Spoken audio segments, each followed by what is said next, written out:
الحمد لله وكفى والصلاة والسلام على عباده الذين اصطفى لا سيما على سيد الرسل وخاتم الأنبياء وعلى آله وصحبه ومن بهديه مهتدى. أما بعد فأعوذ بالله من الشيطان الرجيم. بسم الله الرحمن الرحيم. ولا تقف ما ليس لك به علم إن السمع والبصر والفؤاد كل أولئك كان عنه مسؤولا. صدق الله العظيم. عزیزان گرامی، میرے محترم بھائی اور دوستو،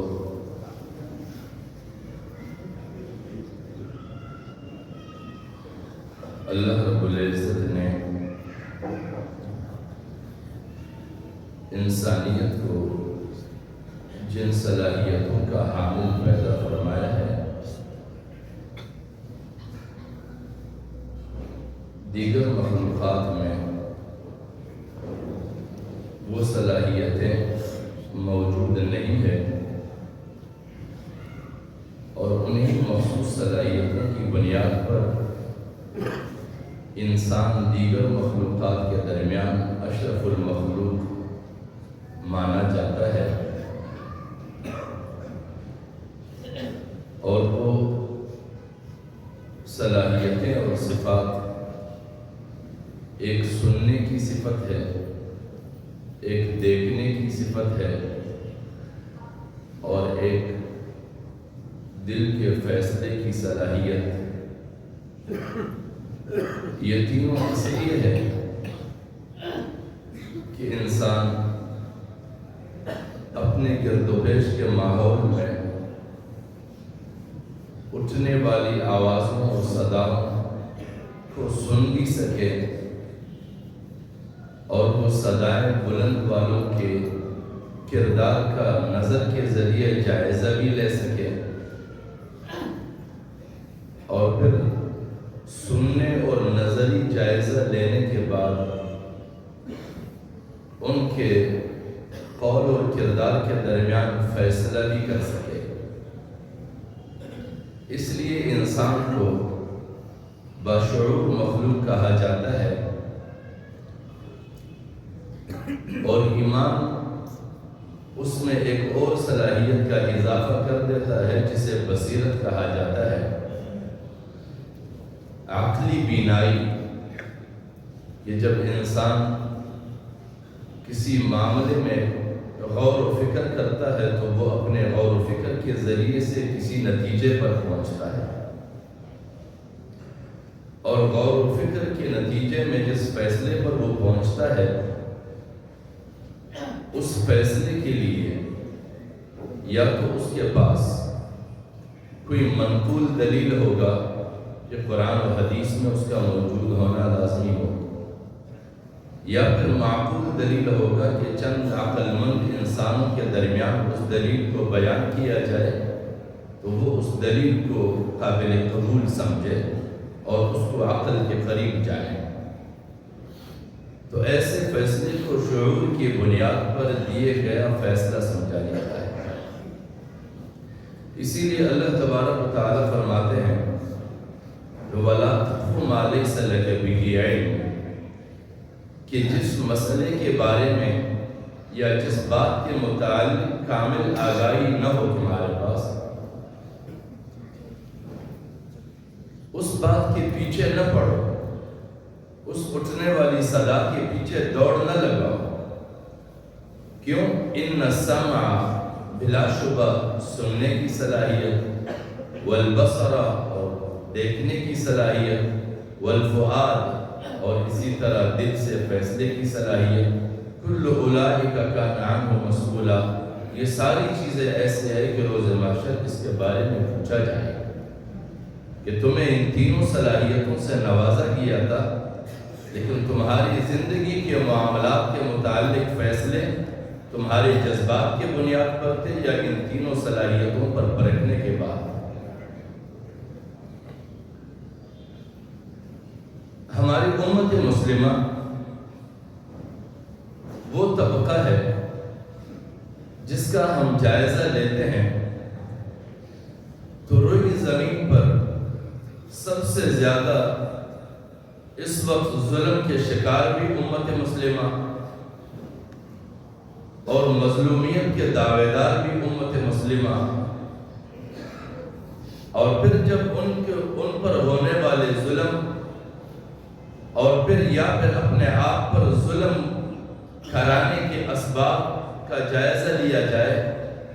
تو ہمارے اوپر ہونے والے مظالم کے اسباب ہم خود فراہم کرتے ہیں۔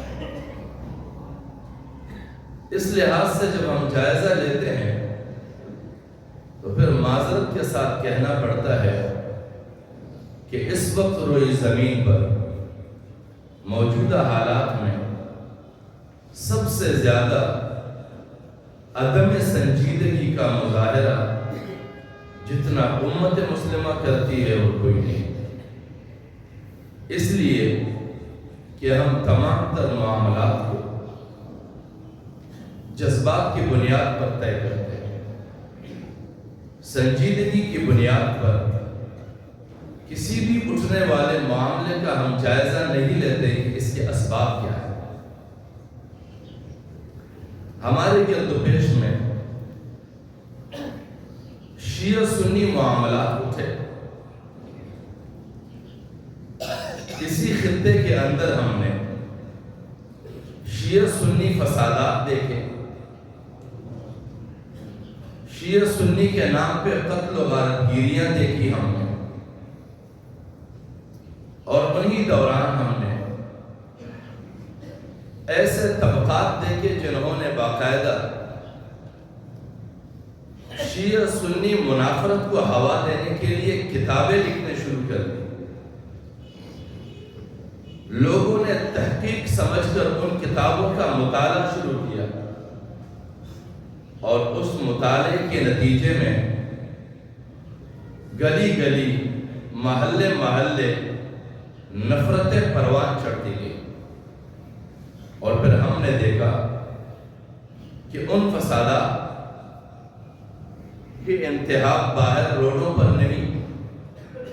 بلکہ وہ مسجدوں کے حدود کو بھی پامال کرتے ہوئے مساجد کی عصمتوں کو بھی پامال کر گئے، مسجدوں کے اندر بم دھماکے ہونے لگے، عبادت گاہیں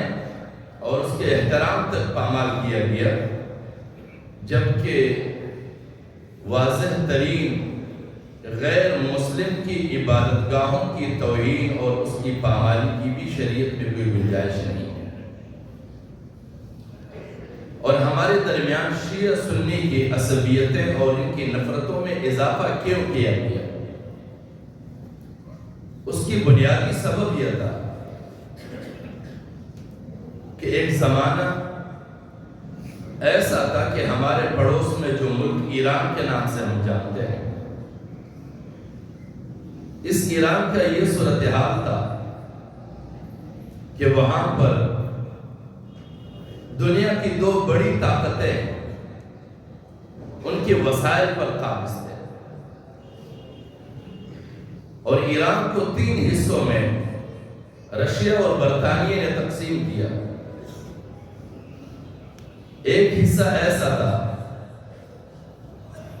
کہ شمال مشرقی اور شمال مغربی حصہ یہ دونوں یہ روس کے حوالے تھے، اور جنوب مشرقی اور جنوب مغربی حصہ یہ برطانیہ کے حصے ہیں، اور یہ دونوں طاقتیں وہاں سے تیل کے وسائل سے استفادہ کرتے رہے، اور ایک حصہ جو درمیانی تھا وہ شہنشاہ کو اپنے شہنشاہی قائم رکھنے کے لیے سپرد کیا گیا، اور ان کے حالات اتنے برے ہوئے اس دور میں اقتصادی بحران کی یہ علامت بنی کہ ایران کا محفوظ سرمایہ جو 1975 میں 10 ارب 70 کروڑ ڈالر تھا، وہ گر کر 1970 میں صرف 70 کروڑ ڈالر رہ گیا۔ وہاں کا یہ صورتحال، اور پھر اس کے بعد مرحلہ یہ آیا کہ شاہ اپنے اقتدار کو بچانے کے لیے جو وہاں ان کے درمیان موجود ہے، اپنے خطے پر لوگ اقتصادی طور پر جب مشکلات کے شکار ہوئے تو پھر بادشاہ سلامت نے اپنے اقتدار کو بچانے کے لیے امریکہ سے فوجی معاہدات کیے، اور وہ فوجی معاہدات 1950 سے لے کر 1964 تک درمیانی میں $13 لاکھ کے لیے، اور اس کے بعد 1966 میں جا کر وہ $20.80 کروڑ کو پہنچ گئے، صرف اپنے اقتدار کو بچانے کے لیے فوجی طاقت حاصل کرنے کی خاطر۔ اور بجٹ کے خسارے کا یہ صورتحال تھا کہ جتنے بھی ترقیاتی منصوبے تھے ان میں تخفیف کیا گیا۔ ان چیزوں سے ہم خطے کے اندر کئی سارے بحرانوں کا جائزہ بھی لے سکتے ہیں۔ ہمیشہ تاریخ کے اوراق کو اس لیے دیکھا جاتا ہے کہ ان تاریخ کے اندر ہونے والے واقعات اور اس واقعات کے تراشیدہ آئینے میں ہم اپنے دور کا جائزہ لیتے ہیں۔ تو پھر اس کے بعد یہ کیا گیا کہ عوامی ترقیاتی منصوبوں میں تخفیف کیا گیا، کم آمدنی والے سرکاری ملازمین کی چھانٹی شروع ہو گئی، اور وہ ایسے ملازمین کی حکومتی اجازت سے وہ دو جگہ ملازمت کر کے بمشکل اپنے گھروں کو چلا سکتے تھے، ان کو وہاں سے چھٹی کرانا شروع کر دیا گیا۔ صرف وزیر اعظم کے محکمے سے زیرین نچلے گریڈ کے 8,000 ملازمین فارغ کیے گئے، نتیجتاً صرف تہران میں 50,000 تعلیم یافتہ لوگ بے روزگار ہوئے۔ یہ وہاں کا صورتحال تھا، اور یہ تخفیف صرف ان ترقیاتی منصوبوں میں کیا گیا جن ترقیاتی منصوبوں سے عوام کو فائدہ ہو سکتا تھا، جو تعلیمی ادارے تھے اسکول کی صورت میں، یا پھر ہسپتال تھے، یا دیگر کچھ ایسے عوامی منصوبے جس پر حکومت کا کوئی انحصار نہیں، عوام کا انحصار اس کے اوپر، وہاں پر تخفیف کیا گیا۔ اور پھر اس کے بعد سرکاری دفتروں میں کرپشن کی باری آئی، اور وہ کرپشن کا صورتحال یہ تھا کہ 1973 سے 77 تک کے درمیانی ملک کو تقریباً $40 ارب کا نقصان ہوا، اور ہر سال قومی بجٹ کا 1/3 حصہ خرد برد کے نظر ہو جاتا، اور اس خرد برد کے حوالے سے انقلاب کے بعد جب ایران میں انقلاب آیا اور انقلاب کی عدالت میں ایک نمائندہ وزارت عظمیٰ کی طرف سے جب پیش کیا گیا تحقیقات کے لیے، تو وہ خود بتاتے ہیں کہ 1960 میں وہ یہ بتاتے ہیں کہ 15 سالوں سے شاہ کے جو وہاں کے بادشاہ تھے ان کے ارد گرد 4,000 سے زیادہ افراد ایسے ہیں کہ جو باقاعدہ دربار کے اثرات کو استعمال کر کے ملک کے دولت اور خزانے سے مستفید ہوتے ہیں۔ جس عمارت پر 5 لاکھ خرچہ آتا ہے اس کا بل 25 لاکھ بنایا جاتا ہے، اور جس پر 1 کروڑ خرچہ آتا ہے اس کو 5 کروڑ ظاہر کیا جاتا ہے۔ خزانے کی یہ صورتحال اور ایسے حالات میں وہاں پر تباہیاں شروع ہو گئی، عوامی احتجاج شروع ہو گئے، لوگ روزگار کے لیے ترسنے لگے، وہاں پر نیشنلسٹوں کے بھی احتجاج شروع ہو گئے، سوشلسٹوں کے بھی احتجاج شروع ہو گئے، اور اس وقت مذہب کا یہ حال تھا کہ مذہبی لباس پر پابندی لگا دی گئی، عورتوں کے پردے پر پابندی لگا دی گئی۔ اس طرح کے جبر کے ذریعے سے عوام کو گھسیٹنا چاہا، اور جب شاہ سے انٹرویو لیا گیا کہ آپ کے اتنے غلط فیصلوں سے یہ صورتحال ہو رہا ہے کہ اب عوام کو کنٹرول کرنا مشکل ہے، تو وہ کہتے ہیں کہ عوام کی ایک گولی علاج ہے، ایک گولی سے ان کا صفایا کر دیا جائے گا۔ ایسے صورتحال میں جب انقلاب آتا ہے، اس انقلاب کے نتیجے میں برطانیہ کو بھی اس خطے سے جو اپنے درمیان تقسیم کیا تھا ہاتھ دھونا پڑا، روس کو بھی ان حصے سے ہاتھ دھونا پڑا۔ جب ان دونوں طاقتوں کو وہاں سے ہاتھ دھونے پڑے تو پھر ان طاقتوں نے باہم یہ فیصلہ کیا کہ اب اس انقلاب کو ٹھکنے نہیں دینا، کیونکہ اس انقلاب کے اثرات تقسیم ہوں گے خطوں پر. دیگر جتنے مسلمان ممالک ہیں وہ اس خطے کے ان نتائج سے اور طرز عمل سے اپنے اندر تبدیلیاں پیدا کریں گے.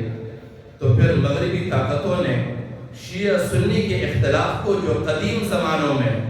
اپنے اپنے زمانے کی بادشاہتوں کو بچانے کی کوشش کی گئی تھی، ایک زمانے میں سنی عصبیت کا سہارا لیا کہ بنو امیہ اپنے حکمرانی کو بچانا چاہتے تھے، سنیوں کے علاوہ باقی کو واجب القتل ٹھہرایا. اور پھر جب بنو عباس کا زمانہ آیا، انہوں نے اپنے اقتدار کو بچانے کے لیے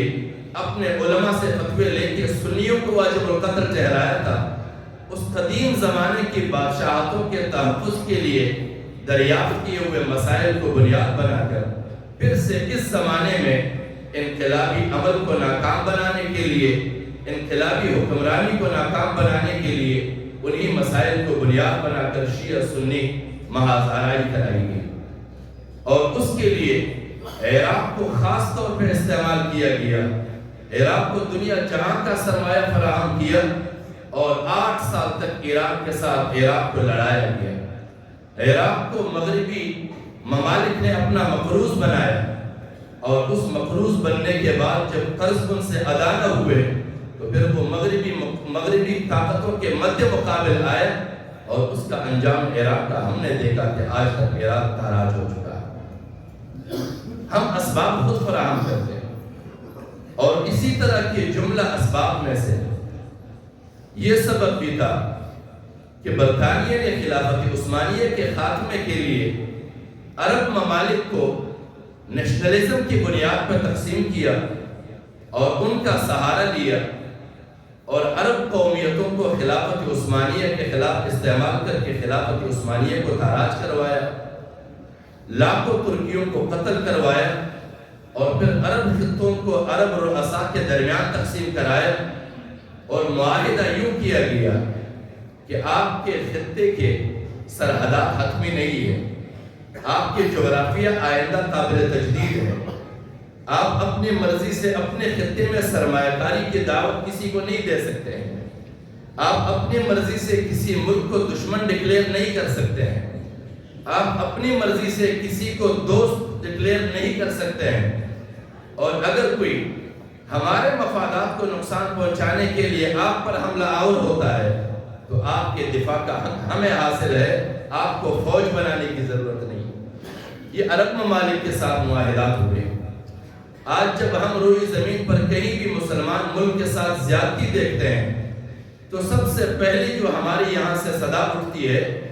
کہ اتنے سارے مسلم ممالک کے ہوتے ہوئے فلاں ملک میں مسلمانوں پر اتنا ظلم ہو رہا ہے، یہ مسلمان ممالک خواب غفلت میں سو رہے ہیں، کیوں ان کو غیرت نہیں آتی ہے؟ حقیقت یہ ہے کہ وہ خواب غفلت میں نہیں سو رہے ہیں.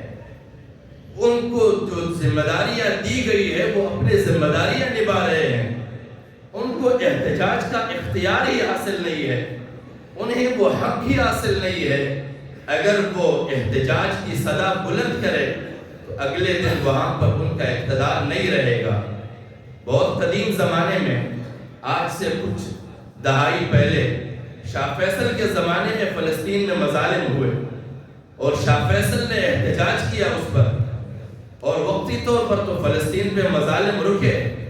لیکن پھر شاہ فیصل کو اپنے گھر کے لوگوں سے قتل کروا کر اگلے علاقے کار کو برسر اقتدار لایا گیا.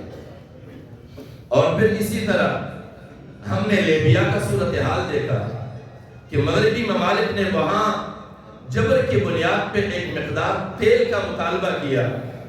جب ان کے مطالبے کے مطابق انہیں تیل نہیں دیا گیا تو اس زمانے کے امریکی صدر کے خطاب کو لوگ سرچ کر سکتے ہیں،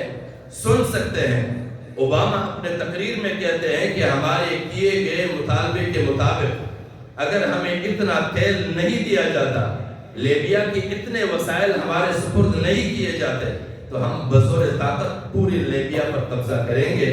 اور پھر لیبیا کے وہ لوگ کہ جن کی خوراک بھی مفت، جن کا علاج بھی مفت، جن کی تعلیم بھی مفت، جن کی صحت بھی مفت، جن کے گھر کی بجلی بھی مفت، وہی عوام اس لیبین صدر کے خلاف نکلتے ہیں اور اس کے گلے میں رسی ڈال کر پستول سے اپنے پستول سے گولی مار کر روڈ پہ گھسیٹتے ہیں. اور پھر عالمی طاقتوں نے اس لیبیا کو تاراج کیا.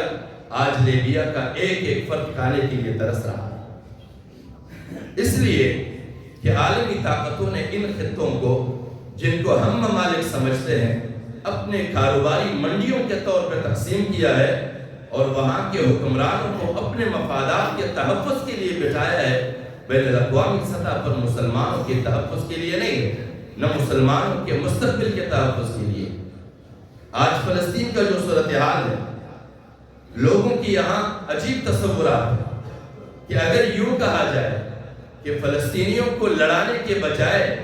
ان کے مستقبل کے معاملات طے کر دینے چاہیے، تو کہتے ہیں یہ دیکھیں یہ غدار ہے، یہ اسرائیل کے ایجنٹ ہے. اور اگر یہ کہا جائے کہ نہیں فلسطینیوں کو لڑنا چاہیے، فلسطینیوں کو لڑوا کر ان کے حقوق دلوانے چاہیے، تو پھر صورتحال یہ ہے کہ اب یہ لڑائی جاری ہے. آج تک اعداد و شمار کے لحاظ سے وہاں پر 27,000 سے زیادہ لوگ جان آفرین کے سپرد کر چکے ہیں، اور وہاں پر کوئی آبادی محفوظ نہیں ہے، اور پوری مغربی طاقتیں اس کے پشت پر کھڑی ہیں. اور ایک زمانہ ایسا تھا کہ اس کے ساتھ معاہدہ کیا جا رہا تھا کہ آپ کو 44% زمین فراہم کر دی جائے گی، آپ وہاں پر فلسطینی ریاست کا اعلان کر دیں، آپ کی ایک ریاستی حیثیت ہوگی، اور اس کے علاوہ 56% اسرائیل کے سپرد کر دیا جائے گا. لیکن پھر انہی عرب ممالک نے عرب لیگ کی بنیاد پر اس معاہدے کو ٹھکرایا کہ نہیں، ہمیں 44% نہیں، ہمیں پورا کا پورا فلسطین چاہیے. اور وہ اختلاف اور وہ معاہدے کو مسترد کرنا بھی ان کی اپنی مرضی سے نہیں تھا، کیونکہ اس زمانے میں تو یہ نوزائیدہ ممالک تھے، نومولود ممالک تھے. اس زمانے میں یہ اختلاف کرنا اور اس معاہدے کو ٹکرانا بھی برطانیہ کے حکم پہ کیا گیا تھا، تاکہ فلسطین کو ریاستی حیثیت نہ ملے، کیونکہ اقوام متحدہ میں کوئی اور اس کا وکیل بنے، وہ جس طرح کی وکالت کرے، جیسا وکالت کرے، فلسطینیوں کو جتنا زمانہ لٹکائے رکھے اور فلسطینیوں کی ریاستی حیثیت کی توقعات ختم کیے جائے. یہ انکار بھی خود برطانیہ نے ان ریاستوں سے کروایا تھا، کیونکہ اختیار ان ممالک کے پاس تھا، فلسطین کی ریاستی حیثیت نہیں تھی. اور اگر 44% خطے پر فلسطینیوں کو ریاستی حیثیت مل جاتی، وہ اقوام متحدہ میں خود فریق بنتے، تو وہ اپنے دعوت کو کرتے اپنے اختیار کی بنیاد پر، اور سارے شرائط ان کے سامنے ہوتے، وہ خود مدعی بنتے. آج تو ان کا صورتحال یہ ہے کہ مدعی سست گواہ جست، اور ممالک ان کے دعوے کرتے ہیں، اور پھر ان دعووں پر اپنے لیے اسرائیل کے ساتھ معاہدات کر کے اپنے مستقبل کو محفوظ بناتے ہیں، اپنی معیشت کو مستحکم بناتے ہیں، فلسطینیوں کی نسل کشیاں کرا رہے ہیں. لہٰذا اگر ہم اپنے آپ کو امت مسلمہ کہتے ہیں، تو امت مسلمہ کے بارے میں حضور نبی اکرم صلی اللہ علیہ وسلم فرماتے ہیں المؤمن کیس، مومن دانا ہے، جاننے والا ہے، وہ اپنے گرد و پیش کے حالات کو جانے تو صحیح. اور پھر فرماتے ہیں فتن، مومن ذہین ہے. ذہین کا مقصد یہ ہے کہ زندگی میں جتنے معاملات آج تک پیش آئے ہیں اس کو ذہن نشین تو کرے کہ کن کن زمانوں میں ہم کن کے لیے کس طریقوں سے استعمال ہوئے، ہمارا انجام کیا ہوا. اور پھر تیسرا جو علامت بتایا ہے وہ حذر، کہ مومن اپنے آپ پر کنٹرول رکھتا ہے، وہ جذباتی نہیں ہو سکتا. ہمیں جائزہ لینا چاہیے، یا تو ہمارے مومن ہونے کی صفات میں کمیاں آئی ہے، یا پھر ہم جان بوجھ کر نادان بنے ہیں، جذباتی بنے ہیں، مفاد پرست بنے ہیں، کیا بنے ہیں. ہم اپنے حالات کا جائزہ لیں. یہ جو تنظیمیں ہمیں جذباتی بناتے ہیں، اور یہاں پر بڑے بڑے علماء نے تقریر کیے ہیں کہ امریکہ کے پاس خدائی نہیں گئی ہے، امریکہ خدا نہیں ہے، ہم لڑنے کے لیے تیار ہیں، ہم جہاد کرنے کے لیے تیار ہیں. ان سے پوچھا جائے کہ جہاد کے لیے تو شرط ہے، نبی کریم صلی اللہ علیہ وسلم فرماتے ہیں الامام جنۃ، کہ امام قتال کے لیے اور جہاد کے لیے امام ڈال کی حیثیت رکھتا ہے. کہاں ہے امت مسلمہ کا کوئی امام ہے پوری روئی زمین میں؟ ان لوگوں نے جو فتوے دے رہے ہیں آج، جو لوگوں کو اکسا رہے ہیں، جذباتی بنا رہے ہیں، انہوں نے کس کو امام مانا ہے؟ پروپیگنڈا دنیا میں ہے کہ اس وقت فلسطین کے پشت پہ ایران کھڑا ہے. کیا ایران کو ان لوگوں نے ایمان تسلیم کیا ہے؟ یا اگر پاکستان میں یہ لوگ نعرے لگا رہے ہیں کہ جہاد ہے، ان لوگوں نے اس زمانے کے وزیر اعظم کو امام مانا ہے؟ یا پھر اس زمانے کے آرمی چیف کو ان لوگوں نے امام مان لیا ہے؟ اگر اس مسئلے میں امام مانا ہے تو پھر ملک کے دیگر آئینی مسائل میں بھی ان کو امام ماننا پڑے گا. لیکن عجیب صورتحال ہے کہ وہ اس طرح کے فتوے دیتے ہیں کہ اگر اس فتوے کا جائزہ لیا جائے تو اس کے اوپر کئی شرائط عائد ہوں گے. وہاں پر وہ سب پر آنکھیں بند کر دیتے ہیں کہ کسی شرط کو نہیں دیکھنا ہے، لیکن آگے کئی سارے مسائل ہیں، اس میں پھر ان کا ایمان جاگ جاتا ہے، پھر لوگوں کا بیڑا غرق کر دیتے ہیں وہ مسائل. لہٰذا جذباتی بنیادوں پر ہم نے مسائل نہیں دیکھنے ہیں. مومن سنجیدہ ہے. اللہ رب العزت نے انہیں سننے کی صلاحیت بھی دے، دیکھنے کی صلاحیت بھی دی ہے. وہ جائزہ لے بین الاقوامی سطح پر کہ ممالک کیا ہے، ہم کیا ہے، ہماری حیثیت کیا ہے، ہم جس خطے میں رہتے ہیں یہ خطہ کیا ہے. کیونکہ اس کو دار کہتے ہیں جس خطے میں امت مسلمہ رہتے ہیں. خطے یا تو دارالحرب ہوں گے، یا دارالاسلام ہوں گے، یا دارالامن ہوں گے، یا دارالمعاہد ہوگا، یا دارالسمیین ہوگا. یہ دیکھا جائے کہ ہم کس خطے میں رہتے ہیں، شریعت کے کون سے احکام ہماری طرف متوجہ ہو رہے ہیں، یہ کوئی چیز نہیں دیکھا جاتا. لہٰذا ان علماء کے ان جذباتی فتووں کے بنیاد پر سوائے امت مسلمہ کی نسل کشی کے اور کوئی نتائج برآمد نہیں ہوتے ہیں. یہ بین الاقوامی طاقتوں کے لیے ان کی اہداف کی تکمیل کے لیے استعمال ہوتے ہیں. اگرچہ براہ راست ان کا حکم نہیں ملتا ہے، خطے میں جن کے زیر اثر ہے وہ ان کے ڈکٹیشن پر فتوے دیتے ہیں. اللہ کریم ہمیں توفیق بخشے کہ ہم وہ سنجیدہ مومن بنے جس سنجیدہ مومن کی طلب اللہ رب العزت کو ہے اور اللہ کے مطلوب انسان اور مومن بن سکے. وآخر دعوانا الحمدللہ.